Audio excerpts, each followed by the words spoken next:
Olá, a Comissão para o Desenvolvimento Social está reunida aqui nas Nações Unidas na 62ª sessão e Ana Mendes Godinho é Ministra de Trabalho, está a cargo também da área de Segurança Social em Portugal.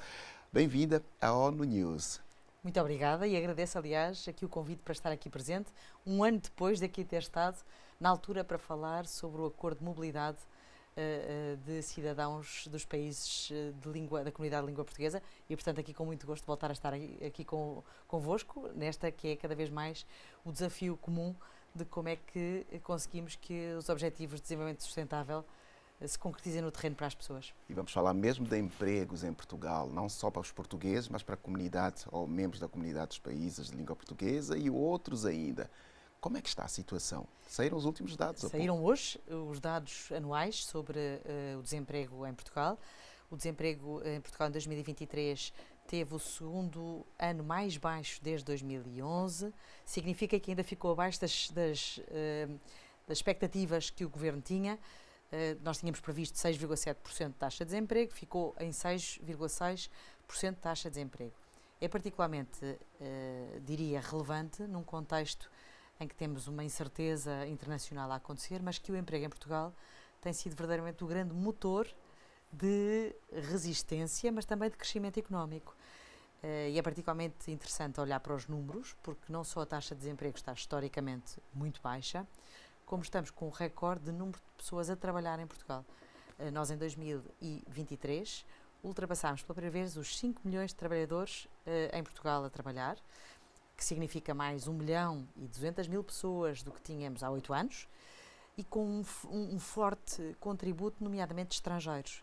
Nós, se olharmos para a evolução dos estrangeiros a trabalhar em Portugal, nós passámos de cerca de 150.000 trabalhadores estrangeiros a trabalhar e a fazerem parte formalmente da Segurança Social em Portugal, para, em 2023, cerca de 720.000 trabalhadores. Destes 720.000 trabalhadores, para percebermos um bocadinho aqui a dimensão, cerca de 300.000 são oriundos da comunidade de países de língua portuguesa, o que mostra bem a forte ligação entre os países e também, cada vez mais, esta grande oportunidade de circulação de talento, que no fundo é o talento, diria, o maior ativo dos países de língua portuguesa. Mas há emprego em Portugal neste momento? Os cidadãos de países lusófonos podem esperar ser colocados, independentemente do nível de formação e de instrução que tiverem? Aquilo que nós temos procurado fazer cada vez mais é garantir que há uma ligação entre as ofertas que existem por parte das empresas e a procura que existe por parte de trabalhadores que escolhem Portugal como um destino para trabalhar. Nós temos procurado, nomeadamente, começámos a criar uma rede de adidos só dedicados a estas questões do trabalho e da segurança social, junto de países onde sentimos que há procura por Portugal. Dou-lhe um exemplo concreto. Temos neste momento já adidos em Cabo Verde, temos uma adida também aqui já nos Estados Unidos, procurando também fazer esta ponte cada vez de uma forma mais próxima, dando informação, por exemplo, às pessoas que querem trabalhar para Portugal, informação logo no país de origem, para que a sua mobilidade se faça de uma forma acompanhada, que não sejam depois apanhados em redes de exploração por estarem desprotegidos. Portanto, a minha mensagem também é essa, cada vez mais que as pessoas tenham correta informação antes de partirem, para garantirem que a sua integração se faz da melhor forma possível. De facto, as empresas portuguesas estão a procurar muito trabalhadores nas várias áreas. Portugal também tem especializado, a sua economia tem se especializado cada vez mais em áreas tecnológicas, naturalmente a área do turismo é evidente, na área também da economia do cuidado e também em áreas industriais que se têm afirmado muito em Portugal. O que estamos a procurar também, cada vez mais, é que tenhamos a capacidade conjunta entre os países da CPLP de fazer cada vez mais parcerias de cooperação, e foi isso, aliás, que estive aqui a apresentar nas Nações Unidas, parcerias de cooperação Norte-Sul, para que haja a capacidade de investimento diretamente nos países da CPLP, de investimento na formação orientada para as áreas estratégicas que cada um dos países identifica como as suas áreas críticas. Estamos a fazer COP isso. Verde há pouco tempo, exatamente, no lançamento do acelerador global, mas há exemplos ou perspectivas de se estender para países lusófonos, o que se faz ou vai fazer em Cabo Verde? Bem, nós avançamos com esta parceria de cooperação com Cabo Verde para investimento em 5 áreas identificadas por Cabo Verde e por Portugal, em conjunto como áreas críticas do ponto de vista de desenvolvimento de qualificações. Na área digital, na área do turismo, na área da transição ambiental, e também na área tecnológica e também na área da construção civil, portanto, áreas-chave que interessam aos dois países. Aquilo que estamos a fazer é fazer investimento diretamente na formação nestes centros de excelência que estão a acontecer em Cabo Verde, no fundo, assumindo que é assim que os dois países ganham e que isto é verdadeira cooperação. O nosso objetivo é alargar este tipo de cooperação aos vários países da CPLP. Aliás, já estamos neste momento com parcerias na formação, nomeadamente com Moçambique. Também já estamos com parcerias de formação em Timor-Leste, procurando também trabalhar e identificar com cada um dos países as áreas-chave que cada um considera nesta parceria conjunta. Eu acredito muito que este pode ser cada vez mais um modelo de cooperação entre Norte e Sul, que mostra que há outra abordagem mais inteligente para todos os países, no sentido também da gestão das migrações e da mobilidade laboral. E acho que este acelerador, que foi, aliás, aprovado pelas Nações Unidas, pode ser um exemplo nesta que é um caminho para a Cimeira Social que terá lugar em 2025 e em que eu acredito que este tipo de projetos possam ser também disseminadores e que possam ser aqui formas diferentes de olhar para a cooperação. Ministra, estamos a falar de crescimento, portanto, um crescimento da população idosa em Portugal. Vamos falar de segurança social. Como é que os jovens de hoje podem ter a certeza que amanhã ainda poderão ter seus benefícios salvaguardados? Bem, os últimos anos têm sido anos muito positivos do ponto de vista de evolução do emprego em Portugal, o que significa que têm construído e têm tido a capacidade de reforçar a sustentabilidade da segurança social em Portugal. Nos últimos 8 anos, a Segurança Social de Portugal ganhou cerca de 40 anos na sua longevidade, fruto de 2 fatores essencialmente. Por um lado, o aumento do emprego, portanto temos mais 1.200.000 pessoas a ativamente descontar para a Segurança Social, e também o aumento dos salários nos últimos 8 anos. O salário mínimo aumentou 62% nos últimos 8 anos e o salário médio aumentou cerca de 33%. Significa que a massa salarial global aumentou em termos de contribuições, o que é decisivo para o futuro da sustentabilidade da Segurança Social em Portugal. Pela primeira vez, a Segurança Social tem previsão de chegar a 2070 com o seu fundo, a sua reserva, o seu cofre de reservas com mais de 100 mil milhões de euros. O que significa que dá um sinal às novas gerações que a Segurança Social é também para as novas gerações.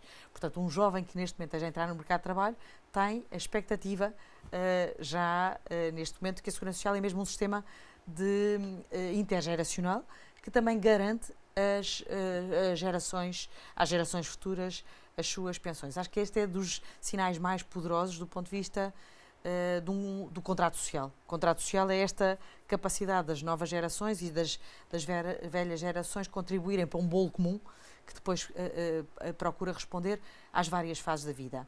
Mas também com novas gerações do que deve ser este Estado social que responde não só aos riscos típicos e tradicionais, que é o pagamento de pensões ou o pagamento de subsídio de desemprego, mas que também responde, por exemplo, a esta dimensão de investimento nas crianças.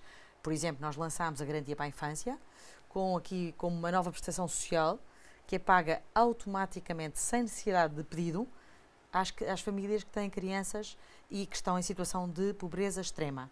Também lançámos e avançámos o ano passado com as creches gratuitas, precisamente assumindo que coletivamente investimos nas crianças como a capacidade de quebrar ciclos de pobreza ou teremos o nosso futuro condenado. E com a gratuidade das creches o que estamos a dizer é qualquer criança em Portugal, independente das condições socioeconómicas dos pais, independente da nacionalidade onde nasceram, tem direito a uma creche gratuita, nesta nova dimensão do que devem ser estes novos desafios de um Estado Social, que não responde só aos riscos tradicionais, mas também responde ao investimento social como aquilo que pode fazer a diferença no crescimento, que tem que ser um crescimento partilhado por todos para conseguirmos responder ao enorme desafio das desigualdades. Se nós não conseguimos responder ao desafio das desigualdades, acho que estamos todos a colocar a paz em risco. Ao falar de novos desafios, vem aqui, portanto, a questão da digitalização, o uso do emprego autónomo. Portugal tem espaço para recursos humanos desta área, dos países lusófonos, enfim. Hoje a natureza do emprego é diferente. Que espaço é que estes jovens têm dos países lusófonos para entrar em Portugal também, ou vice-versa? Bem, acho que os últimos anos nos mostraram a todos que o mundo do trabalho está com uma aceleração e umas alterações que nós achávamos todos que iriam acontecer daqui a décadas e de repente aconteceram, muito precipitadas aliás, e aceleradas pela pandemia. A pandemia mostrou de repente que era possível trabalhar de qualquer sítio do mundo para qualquer sítio do mundo. E isso abre um espaço de trabalho e de investimento cruzado nos países da CPLP brutal, que elimina a distância física. A distância física deixou de ser um problema porque passamos a ter esta capacidade de trabalhar de qualquer sítio do mundo para qualquer outro sítio do mundo. Portanto, desde logo aqui acho que há um espaço enorme da circulação de talento remoto, até online, por parte dos países da CPLP. Além disso, naturalmente, novas formas de trabalho também abrem novas formas e novas exigências de termos a capacidade coletiva também de termos as competências necessárias para estas novas formas de trabalho. Em Portugal, nós lançámos uma grande discussão sobre o que é o futuro do trabalho.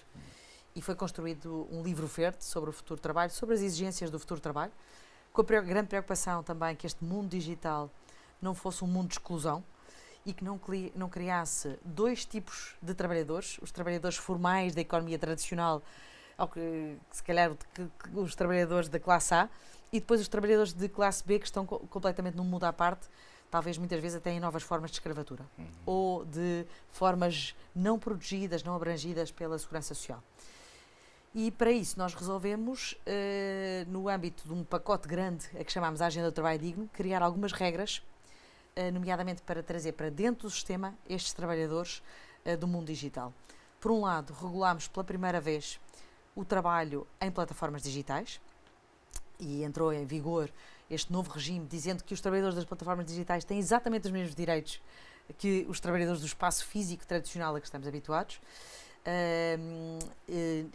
Tivemos, aliás, na semana passada, já uma boa notícia, a primeira decisão judicial em Portugal, fruto da lei que aprovámos em 2023, reconhecendo exatamente aos trabalhadores, por exemplo, das plataformas digitais de transporte de comida, o mesmo direito que qualquer trabalhador do espaço tradicional do que são as relações de trabalho tradicionais. Por outro lado também, procuramos assumir de uma forma também em termos de legislação da importância que é as pessoas fazerem parte do sistema de proteção social. E pela primeira vez criminalizamos o trabalho totalmente não declarado. Significa que se uma empresa contratar alguém ou beneficiar do trabalho de uma pessoa e não a declarar de todo para a Segurança Social, isto é um crime. Passou a ser um crime em Portugal. E os resultados foram, diria, surpreendentes. Por exemplo, trabalhadores de serviço doméstico, muitos deles, ou muitas delas, por uma parte até são mulheres, que estavam em situações de informalidade, portanto completamente desprotegidas e fora do sistema, depois com consequências gravíssimas, nomeadamente nas suas pensões, tivemos um aumento de 130% do número de trabalhadores de serviço doméstico declarados à Segurança Social. Isto mostra bem, às vezes, quando damos estes sinais do ponto de vista daquilo que a sociedade considera como inaceitável na forma como tratamos também os trabalhadores, isto tem consequências diretas. Evidentemente, estas pessoas passaram a estar na Segurança Social, mas também consequências diretas na sua vida. Passaram a estar protegidas do ponto de vista de riscos de desemprego, riscos de doença, riscos também nas pensões, na sua pensão. E acho que isto é que é verdadeiramente assumirmos a prioridade cada vez mais de que o trabalho é o centro da nossa vida. E nós temos que garantir que somos e reconhecemos ao trabalho a posição que tem que ter do ponto de vista de proteção social e garantir que o crescimento que nós queremos para o mundo tem que ser um crescimento inclusivo, não é um crescimento só de alguns, não é agravar as desigualdades retirando direitos aos trabalhadores, pelo contrário, é dando mais direitos aos trabalhadores, porque eu acredito que é isso também que vai reequilibrar e que pode dar a capacidade de um crescimento que tem que ser para todos e não só de alguns. Ministra Ana Mendes Godinho, algo mais que deixa aqui na ONU para marcar a sua presença? Uma mensagem fortíssima de que o investimento social tem que ser a base da nossa construção coletiva. No momento que vivemos de extremismos, de agravamento das desigualdades, é fundamental que tenhamos a capacidade de acelerar verdadeiramente os nossos compromissos com os Objetivos de Desenvolvimento Sustentável, sob pena de perdermos uma enorme oportunidade coletiva. A Cimeira Social em 2025 vai ser um espaço de oportunidade para mostrar o que já conseguimos. E, portanto, temos mesmo que acelerar até aí para este compromisso, sob pena da nossa vida ser um desperdício coletivo. Ou nós conseguirmos que a nossa mensagem de investimento social é mesmo o poder transformador do mundo, ou estamos todos a colocar em risco o nosso futuro coletivo. Muito obrigado por esta conversa com a ONU News, mais uma vez, a Ministra do Trabalho de Portugal, Ana Mendes Godinho, aqui nas Nações Unidas.